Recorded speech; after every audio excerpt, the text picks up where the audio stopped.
I gave 7 years of my life to caring for a woman who was not sick. 7 years of driving her to appointments, managing her medications, declining social invitations because I could not leave her alone, sleeping with a baby monitor in my room so I would hear her if she needed help in the night. 7 years of watching my own life shrink around the edges while I tended to hers. I did it because I loved her. I did it because she was my wife and she needed me, and that is what you do when someone you love is suffering. Except she was not suffering. She was not even sick, and the bank, of all people, is the one who finally showed me the truth. Welcome to Grandma Payback Stories. I am Grandma, and today I have a story that is going to make you question everything you think you know about trust and long marriage, and the particular cruelty of someone who exploits devotion. Before we get into it, please hit that subscribe button and ring that notification bell. I post new stories every single week and I would love for you to be part of this community. Now, let us talk about Thomas, his wife Loretta, and the 7 years that were not what they appeared to be. Thomas was 63 years old when he got the call from the bank. He had been married to Loretta for 29 years. They had met in their mid-30s, both divorced before, both cautious, both hoping that the second attempt would be the version that lasted. It had lasted. Thomas had believed that it was, because they were genuinely suited, genuinely loving, genuinely committed to each other. He had believed a great many things about Loretta that turned out to be incorrect. The trouble had started 7 years before, when Loretta was 58 and began experiencing what she described as severe leg pain and fatigue. The doctors ran tests. Nothing conclusive came back, she said. The pain was constant and debilitating. She began using a cane, then a walker. She stopped working. She said climbing stairs was impossible. She said some days she could barely make it from the bedroom to the bathroom. Thomas had watched this progression with genuine grief and genuine tenderness. He had adapted everything. He had moved their bedroom to the ground floor. He had installed grab bars in the bathroom. He had taken over all the cooking, the cleaning, the grocery shopping, the driving. He had also, quietly and without resentment, become her full-time caregiver. Loretta's disability insurance paid out after the first year, which helped financially. Thomas continued working half-time as a consultant, arranging his schedule around her needs. He turned down contracts that required travel. He declined invitations that would take him away from home for more than a few hours. He was devoted in the truest and most complete sense of the word. Then, on a Thursday afternoon in November, his bank called.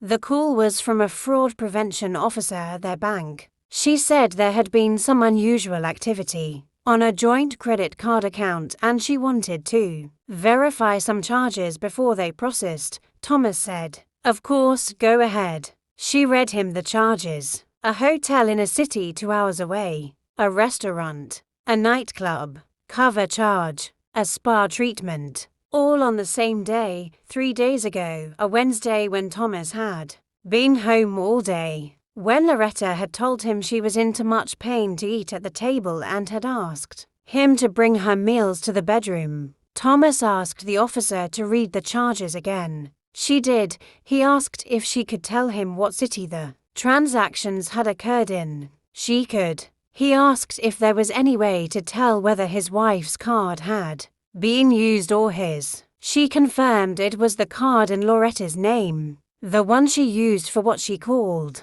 her personal expenses. Thomas thanked the fraud officer and told her the charges looked unfamiliar and he would follow up.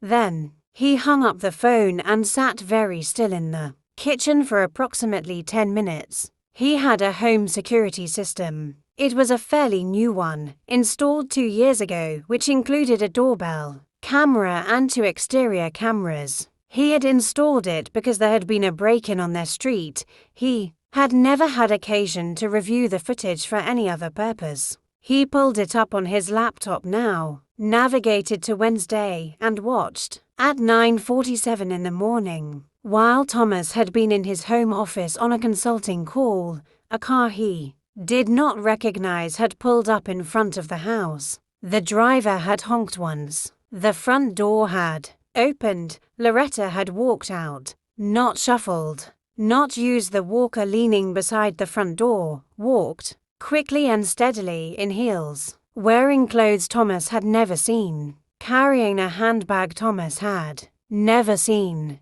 She had gotten into the passenger seat of the car with the ease of someone who had done it 100 times. The car had pulled away. She was gone for 9 hours. She had come back at 6:44 in the evening while Thomas was making dinner, and he had heard her call out from the hallway that she was having a rough day and was going straight to bed. He had brought her dinner on a tray. He had checked on her twice. She had thanked him for being so good to her. Thomas watched that footage for times. Then he called his attorney.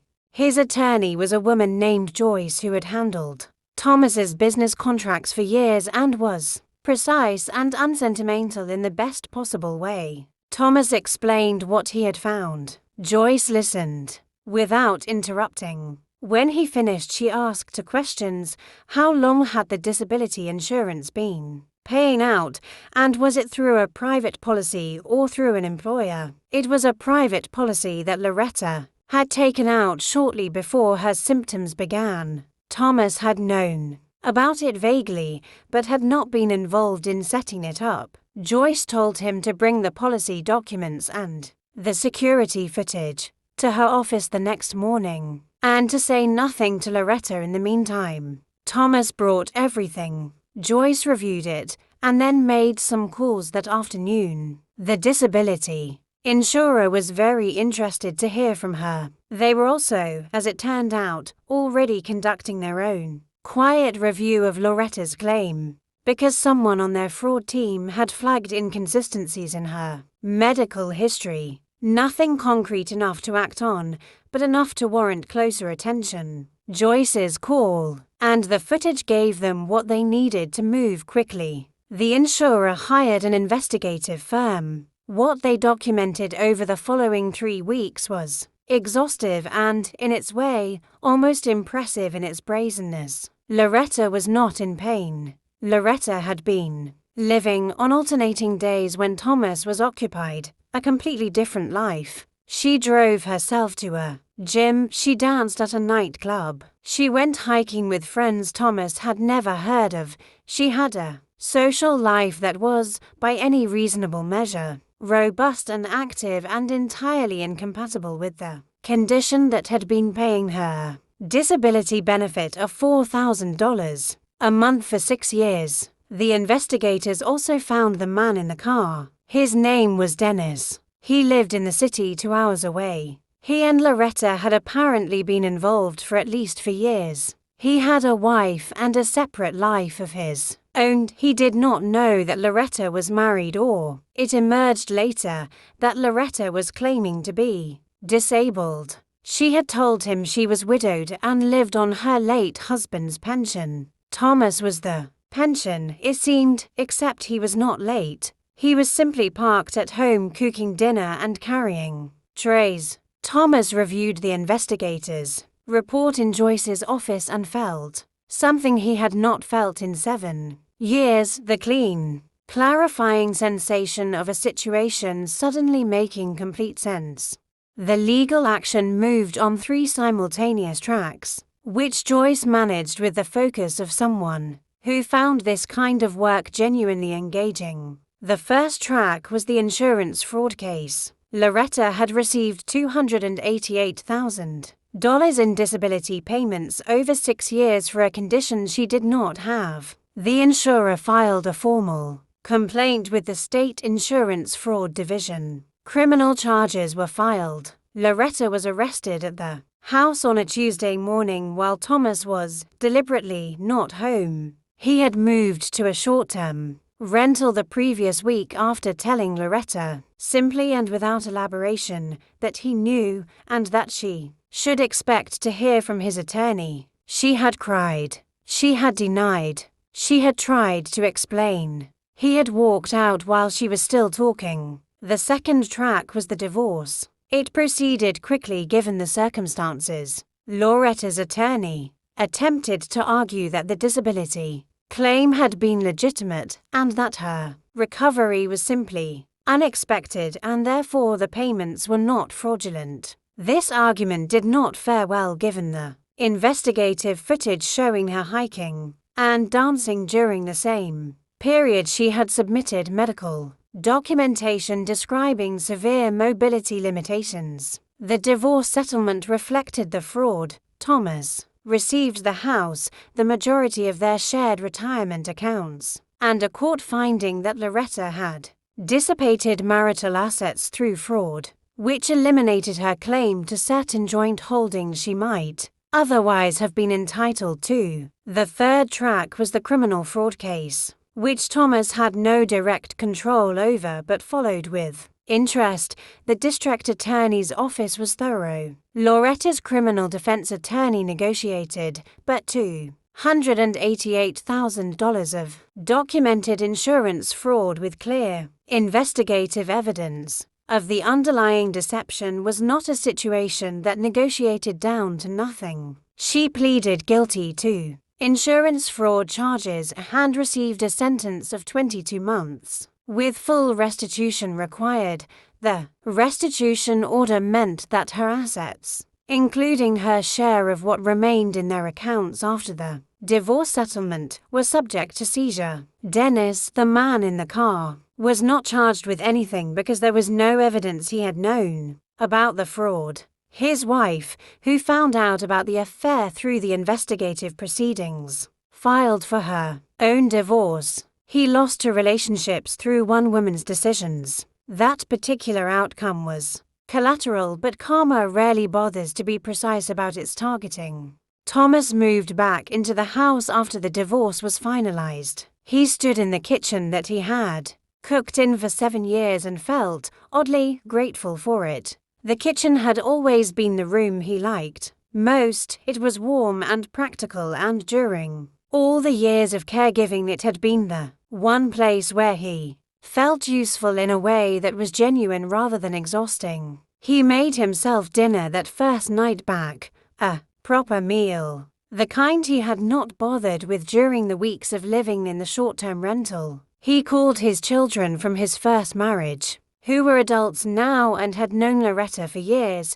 That conversation was difficult. They were angry in ways that were not always directed precisely, but that made sense given what they were processing. Thomas let them be angry. He had been angry too in the beginning, before the anger settled into something quieter and more sustainable. He also did something he had not done in 7 years. He accepted an invitation. A former colleague had been asking him to a conference for years, and Thomas had always declined because he could not leave. Loretta, he called and asked if there was still a space. There was. He went. He stayed in a hotel for 3 nights, ordered room service, attended sessions, talked to people about subjects that had nothing to do with caregiving or disability, or the particular loneliness of being devoted to someone who does not deserve it. He came home and felt, for the first time in 7 years, that his life was his own. He started working full-time again. He reconnected with friends he had lost track of. He started running, something he had given up when Loretta said the sound of his footsteps hurt her head. He discovered that he was still in reasonably good shape for 63 and that running in the early morning, in the quiet, before the neighborhood woke up, was one of the better things he had ever done for himself. Loretta served her sentence. She was released after 17 months on good behavior. Thomas does not know where she went after that and does not think about it much. The disability insurer recovered a portion of the fraudulent payments through the restitution order. The rest was a loss they absorbed, but they implemented a new investigation protocol for long-term disability claims that reportedly identified 3 Other potentially fraudulent cases in the following year. Thomas's attorney Joy sent him a note when the criminal case closed. It said simply, 7 years of caregiving for a healthy woman. You deserved so much better. He framed it. He hung it in the kitchen. If this story left you feeling something, please hit that like button and subscribe to Grandma Payback. Stories, drop a comment below and tell me what you thought. Was it the security camera footage, the bank call, the hiking trips? Tell me the moment that made your jaw drop. Grandma reads everything, and seeing your comments is the best part of my week. New stories every week, and I will see you in the next one.